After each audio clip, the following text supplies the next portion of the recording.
What's up, guys? So the question is, are you spending too much money on advertising? Are you wasting your money on marketing? Are you spending way too much and having too little come back into your school, into your gym? That's what we're going to be talking about today. We're going to give you the exact information, the exact number that you need to know in order to find.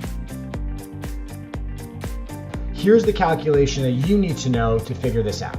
So the thing we're looking for is we're looking for your lifetime customer value.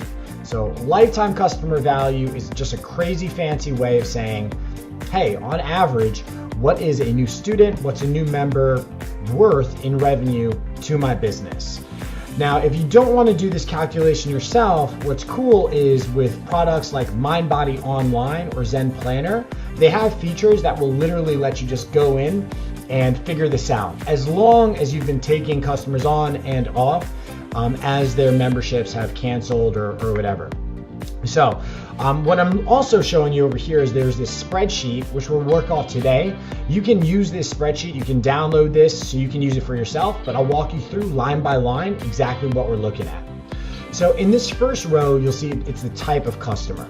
So if you've got, if you're offering kids karate class, you're gonna have a different lifetime customer value than an adult BJJ student or a kickboxing student, or maybe somebody who's in, a group fitness class. So what you wanna do is break this down by each of the different customer segments. Today, we're looking at adult BJJ.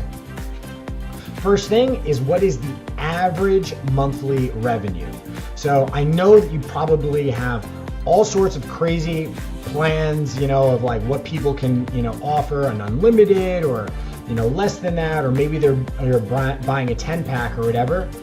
You've got to really just cut through it and figure out like, okay, what is the average? If I looked at the average revenue this month for this type of class, and if I looked at the number of students, what am I getting, So for BJJ, I'm putting in 150.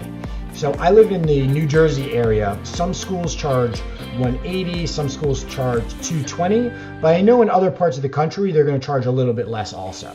So you can use this spreadsheet and adjust it as you want. Average retention, this next row, all it's wondering is how many months does the average student stay with you? Now, again, this is interesting because you'll have some students who will only stay for 1 month and other people have been with you for 5 years.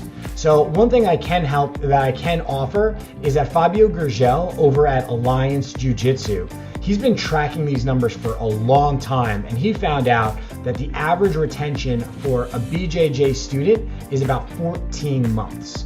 So that's what it averages out for BJJ when you look at the people who stay for years, the people who stay for a little bit, move away, and then the people that quit immediately. Now, obviously, this is going to change depending on if it's kids karate. They're going to stick around for way longer on average. Kickboxing and HIIT training might be a little bit less. So to find your lifetime customer value, all you need to do is multiply the monthly revenue by how long they stay. And over here, we're looking at an average lifetime customer value of $2,100. Now, what's interesting is this does not take into consideration all of that extra revenue you can get per student. Maybe you're selling gis or other types of equipment. Maybe you've got a bunch of really awesome t-shirts or fight shorts or hoodies that people just love. So those are all things that really you'd want to put into the calculation, but we're just trying to keep it simple. So now that you know what your target, what your lifetime customer value is, in this case it's $2,100, how much should you spend? Like how much on average is good? Like you obviously don't want to spend a whole $2,100 to get a new customer. That would be ridiculous. But what's the target percentage? So the target percentage, if you go into different areas, you're going to get different numbers. I've heard anything as low as 20% and as high as 30%. So for the purpose of this calculation, what we're doing is we're setting a target customer acquisition cost at 25%. So what this means is that I only want to spend 25% of the lifetime customer value. If the customer is worth $5,000, I'm not spending $5,000. I'll spend 25% of that to get them. And in this case, what that calculation winds up being, 25% of $2,100 is $525. So this is huge information. Really, like, I want you to like really spend time with these numbers and maybe tweak them the way that it works for your school, for your gym. But tweak this and realize that, okay, if 525 is my number, how much did I spend on marketing last month? And then how many new students did I get from that marketing? So if you look at it and you say, oh, all right, I spent $1,000 and $1,000 got me five new members, you're doing great. But if you spent $1,000 and it only got you 2 new members, you're kind of on the cusp of, wait, we need to have our marketing do a little bit better for us.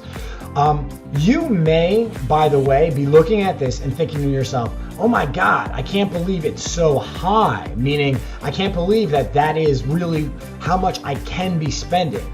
But really, that is the mindset that you really need to have when you approach marketing.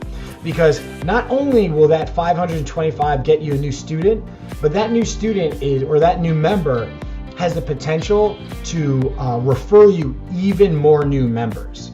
So not only will that relationship be profitable, but you have no idea the exponential effect that can have as you continue to do great things at your school, as you continue to do great things at your gym, and then those new members start telling their friends, start referring people, and you get an increased word of mouth business from that. So anyway, I hope this has been valuable. Check us out next week. We're going to be cranking out great content like this on a week in, week out basis. Have a great one.